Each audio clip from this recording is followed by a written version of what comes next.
आपल्या सगळ्यांचे पिताश्री आणि सर्वांची मातोश्री जर एकच असतील तर आपण कोण झालो? आणि मला हे सांगितलं पाहिजे महाराज की ज्याला कुराण मान्य आहे तोच मुस्लिम, ज्याला कुराण मान्य नाही तो मुस्लिम.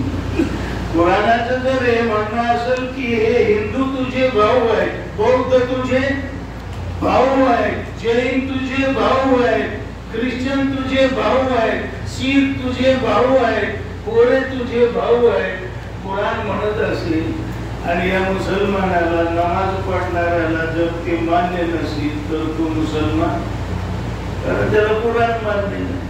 कुरान पर ईमान शर्त है और अगर कुरान ही के पैगाम को नहीं मान रहा तो फिर ईमान का ईमान के लिए, श्रद्धा के लिए अनिवार्य है कि सारे इंसानों को हम अपना भाई समझे, एक माँ बाप की संतान समझे. कुराणाची भूमिका आहे, पैगंबरांची भूमिका आहे. आपल्या समोर संत कबीरांचं म्हणणं ठेवतो. तसं तर हे जेवढे संत आहेत ना, जेवढे संत वारकरी असतील बाकी सगळ्यांचं म्हणणं हेच आहे.